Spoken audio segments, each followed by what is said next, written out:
chien de troupeau était présent en Europe et en Asie dès l'Antiquité en tant que protecteur contre les prédateurs, ours, loups ou félins, voire contre les humains. La défense des troupeaux était ainsi la première fonction pastorale du chien.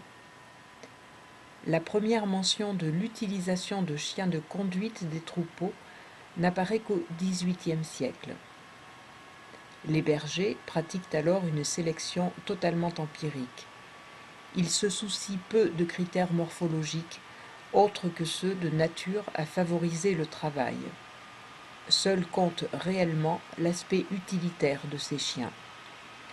La notion de race reste totalement étrangère aux préoccupations de l'époque. Ce n'est qu'en 1896 que sont fixées les principales caractéristiques, entre autres, du berger de Beauce.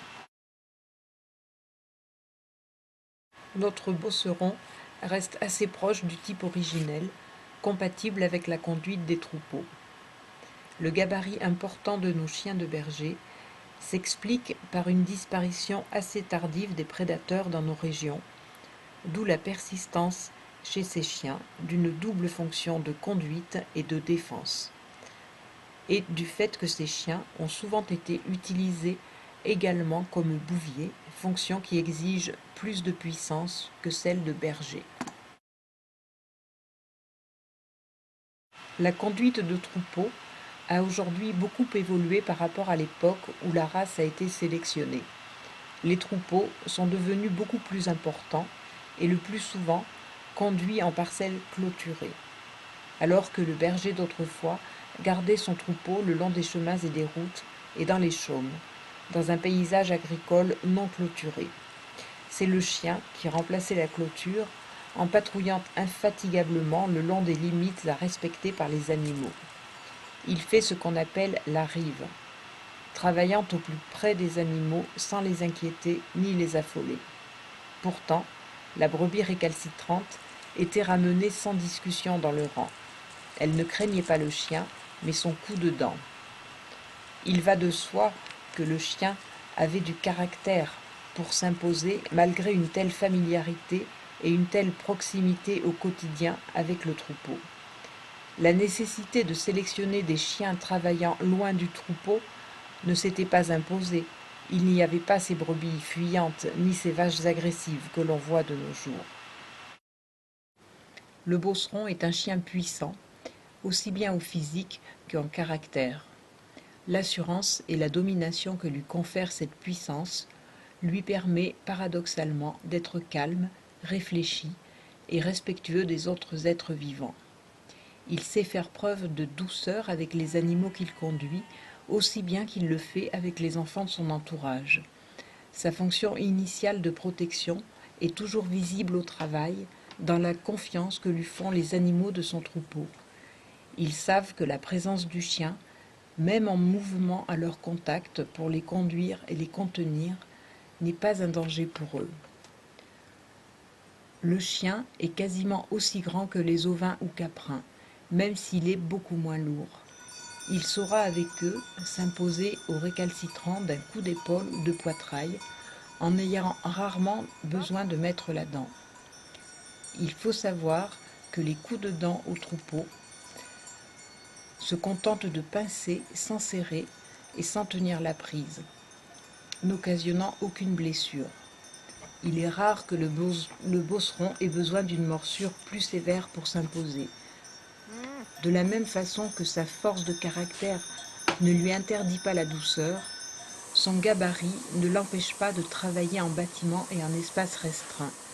Malgré une certaine maladresse, son amour du travail lui fera trouver les moyens de s'adapter aux environnements autres que ceux qui ont présidé à sa sélection.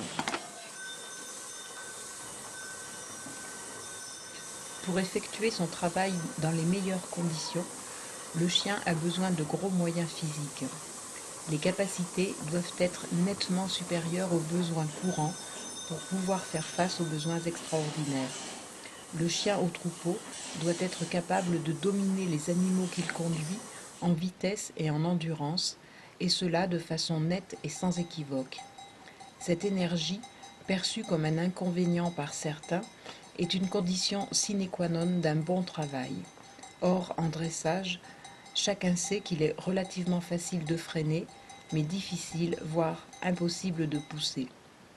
Le courage est lié à ses moyens physiques, car le chien, conscient de ses limites, n'osera pas aller mordre de face s'il n'a pas l'agilité pour rompre et reculer suffisamment vite devant une charge. Nous recherchons des chiens capables de reculer face au danger, tout en étant capables d'y retourner immédiatement après sans être déstabilisés. Des chiens sachant mordre pour montrer leur force, dominer et remettre dans le rang, mais pas d'une prise capable d'arracher le morceau. Force de caractère, capacité à l'affrontement, résistance à la douleur, aux mauvais coups, intelligence face au danger, et à l'opposé, cette sensibilité et cette prudence qui font la tendance au contournement. L'équilibre est subtil, pas facile d'avoir le tout et de détecter cette force tranquille du sage hardi. Les standards originels permettent, sans trahir les particularités raciales, de disposer de cette combinaison de tempérament et de moyens physiques.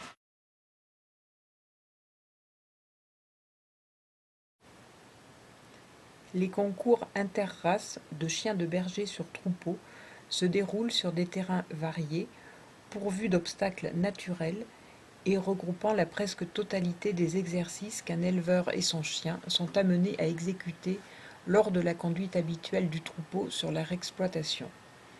Le travail dans un parc ou dans une bergerie, la conduite d'un troupeau d'un endroit à un autre, le passage dans des installations de tri, de traitement, la recherche, le regroupement et la conduite à distance, l'immobilisation des bêtes, leur garde, leur séparation en lot. Le chien doit également être capable d'arrêter le troupeau en toutes circonstances, et le parcours comprend obligatoirement un stop, voire plus, selon les niveaux.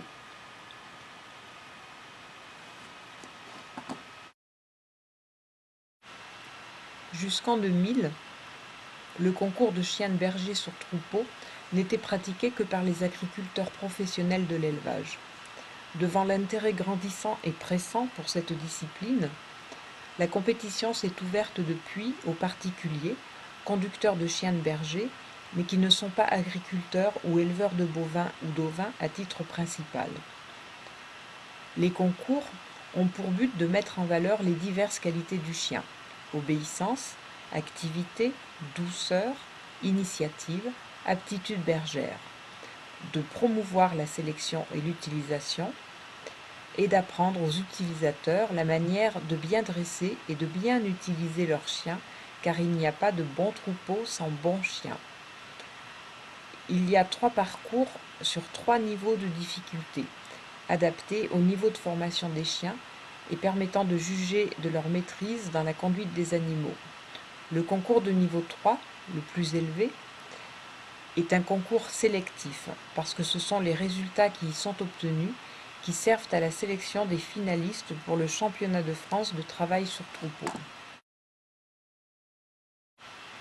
Les épreuves de travail de chiens de berger sur troupeau sont sanctionnées par le brevet de travail, le certificat d'aptitude au championnat de travail sur troupeau et sa réserve, le championnat de travail, le championnat de France, la Coupe de France.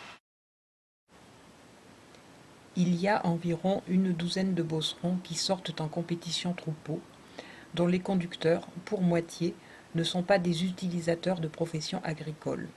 Ce petit effectif n'est pas du tout représentatif du nombre de bosserons utilisés par les paysans au quotidien. Cette population de bosserons au travail berger échappe à toute évaluation. Beaucoup d'entre eux ne sortant pas en expo, certains non confirmés, voire non inscrits au LOF. Alors que le club de race tient compte du chien de travail et d'utilité dans ses cotations, il est grandement dommage pour la race et la sélection que les chiens de ferme ne soient pas mieux valorisés par leurs conducteurs.